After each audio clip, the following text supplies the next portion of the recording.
అని కూడా చెప్పలేదు. మందుల శామ్యుయల్ గారి క్వశ్చన్ అది ఉన్నది. మరి మీరు చెప్పాలి కదా సార్. కౌన్సిల్ పోయేడున్నదని తీసుకున్నారు. మీరు ముందు మాకు సభకు చెప్పాలి కదా సార్. మీరు సీరియల్ ఫాలో కాలేదు ఒకటి. ఇంకోటి sir, on the request of the members 2 క్వశ్చన్లు పోస్ట్పోన్ అయినట్టుగా ఇక్కడ ఇచ్చారు. బట్ మెంబర్స్ ఇద్దరు ఇక్కడే ఉన్నారు.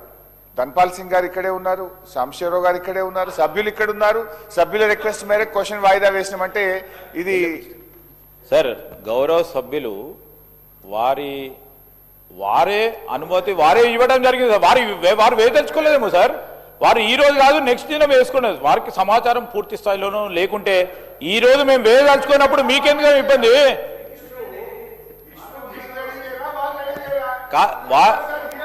అరే సార్ వాళ్ళు రెడీ మేము రెడీ అనేది ఉండదు సార్. దీంట్లో ఈ రోజు వారు క్వశ్చన్ వేసిన తర్వాత వారికి స్వేచ్ఛ ఉంది అధ్యక్ష. They have every right to request honourable speaker to postpone. They have done it sir. Sir Harish Rao garu నిజంగా అన్ని తెలిసి కూడా సభను పక్కదారి పట్టించని మీ ద్వారా వారిని కోరుతా ఉన్నాం అధ్యక్ష. ఎప్పుడైనా సభ్యుడు ఏదైనా అనారోగ్య కారణాల వల్ల అత్యవసర పరిస్థితుల్లో రాలేకపోతే పోస్ట్పోన్ చేస్తారు. కానీ ఇక్కడ చూస్తుంటే సభ్యుడు ఉన్నాడు, ప్రభుత్వం రెడీ లేక క్వశ్చన్ వాయిదా వేసుకున్నట్టుగా కనబడతా ఉంది. బాధ ఏంటంటే ఇక్కడ మీరు ఇచ్చిన క్వశ్చన్ పేపర్ లో postponed on the request of the member అన్నారు. On the request of the government అని పెట్టుకోండి. మా మెంబర్స్ ఎందుకు బదనాం చేస్తున్నారు మీరు? ఇది కరెక్ట్ కాదు. నెంబర్ 1. హరీష్ రావు గారు. నెంబర్ 2 హరీష్ రావు గారు గౌరవ సభ్యులు అడుగుతూనే దాన్ని పోస్ట్పోన్. మరి సభ్యుడు ఇక్కడే ఉన్నాడు కదా సార్. అన్నిటినీ ధన్పాల్ సింగ్ ఉన్నారు, సాంబశివరావు గారు ఉన్నారు. అందరు సభ్యులు మీ నెత్తి మీద వేసుకోకండి. సభ తప్పుదో పోతుంది సార్. ఇది కరెక్ట్ కాదు sir. Sir one small sir supplementary I'm coming to the Ganesh గారు అడిగిన దాంట్లో మాకు అవకాశం ఇచ్చారు, ధన్యవాదాలు. ఎల్ఏ మినిస్టర్ గారితో నా రిక్వెస్ట్ ఏంటంటే గత 2 పర్యాయాలు ఏసీడీపీ ఫండ్స్ పెట్టట్లేదు. ఈ కమ్యూనిటీ హాల్స్ మా దగ్గర కూడా అన్ని చోట్ల కూడా ఈ బ్యాలెన్స్ వర్క్స్ మిగిలిపోయినాయి. దయచేసి 5 కోట్ల రూపాయలు ఏసీడీపీ అందరి సభ్యులకు కూడా ఇచ్చినట్టయితే ఈ పెండింగ్ వర్క్స్ బ్యాలెన్స్ వర్క్స్ మనం ఏదైనా కాన్స్టిట్యున్సీలో ఏదైనా గ్రామానికి పోతే ఒక బోర్ అడిగినా, ఒక మోటార్ అడిగినా, ఒక బ్యాలెన్స్ వర్క్ ఉన్నా, ఒక ఎలక్ట్రిఫికేషన్ చేయాలన్నా ఆ ఫ్లెక్సిబిలిటీ శాసనసభ్యుడికి ఉంటుంది.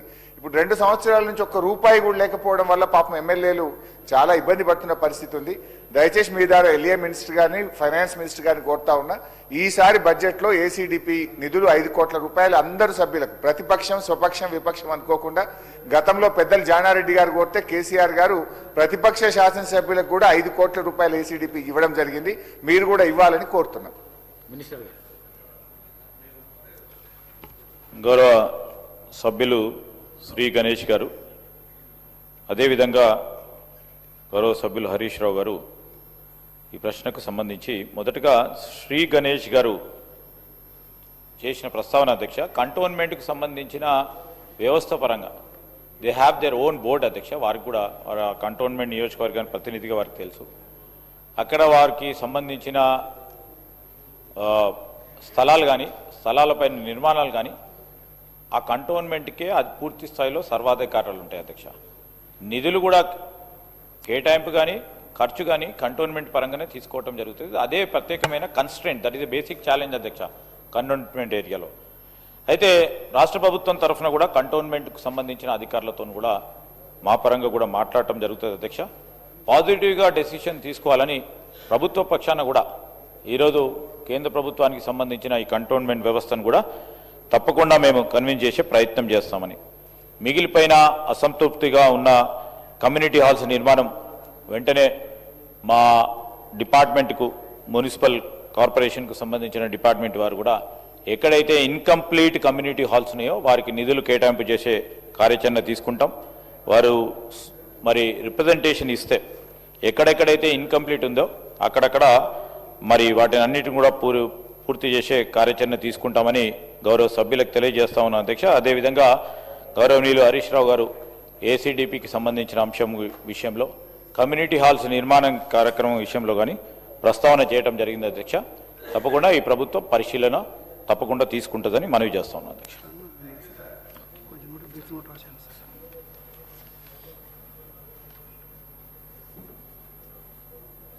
క్వశ్చన్ నంబర్ 1530 గౌరవ health minister. Speaker sir, The district-wise details of all model schools in the state of Telangana as annexure. All the model schools in the state of permanent buildings and labs. Answer to C does not arise. Answer to D, no, sir.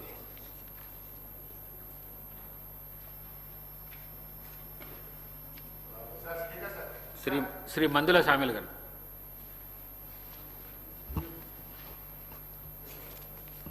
Speaker గారికి ధన్యవాదాలండి.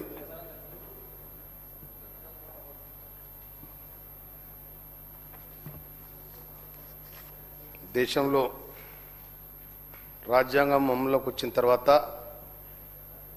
1952లో మొదటి ఎన్నిక జరిగిన తర్వాత జవహర్లాల్ నెహ్రూ గారు ప్రధానమంత్రి అయి పంచవర్ష ప్రణాళికలు తయారు చేసి అంచెలంచెలుగా ఈ భారతదేశాన్ని ఏ విధంగా ముందుకు నడపాలని ప్లాన్ చేస్తే ఆ ప్లాన్లో భాగంగా 1962లో మాకు హాస్టల్ ఏర్పాటు చేయడం జరిగింది.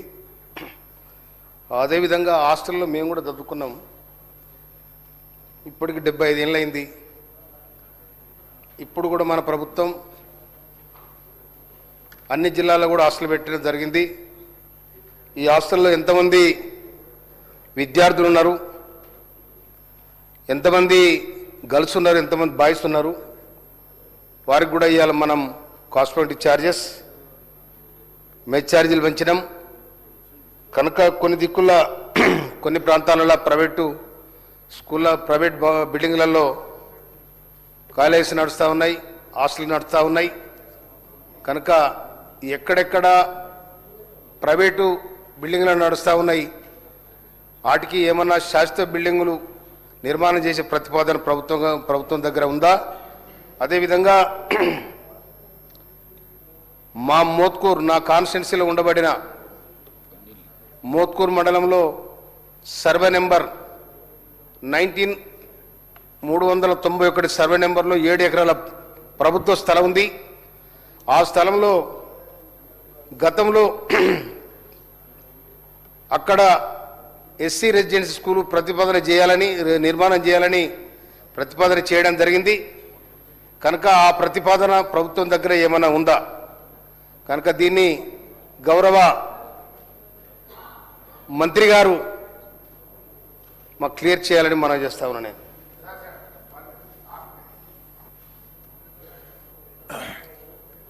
గౌరవనీయులు మంత్రి గారిని ఈ మోడల్ స్కూల్ సంబంధించి ఒక చిన్న క్లారిఫికేషన్ అడుగుదాం అనుకుంటున్నాం అధ్యక్ష. గతంలో యూపీఏ ప్రభుత్వం ఈ మోడల్ స్కూల్స్ను ఏర్పాటు చేసింది. దురదృష్టవశాత్తు తర్వాత వచ్చిన ఎన్డీఏ ప్రభుత్వం ఈ మోడల్ స్కూల్స్ను రద్దు చేయడం జరిగింది.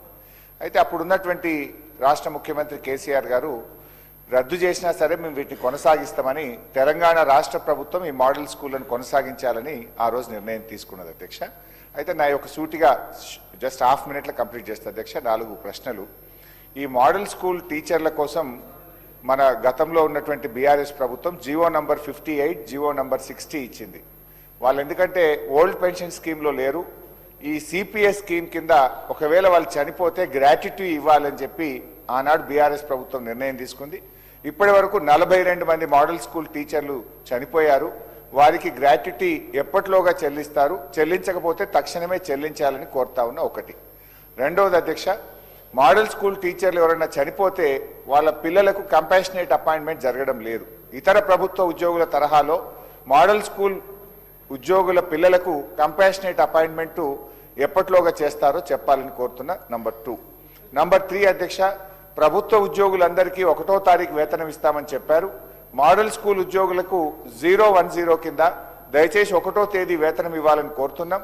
ఈ నెల ఇవాళ మనం ఈ రోజు కూడా 17వ తేదీ అధ్యక్ష, ఈ రోజు కూడా మోడల్ స్కూల్ టీచర్లకు వేతనం పడలేదు. దయచేసి 1వ తారీఖు అందరిలాగా ఇవ్వాలని కోరుతున్నా. లాస్ట్ అధ్యక్ష, మీకు సంబంధించింది అధ్యక్ష, ఈ అందరు ఉద్యోగులకు ఈహెచ్ఎస్ హెల్త్ కార్డులు ఇస్తామని చెప్పారు.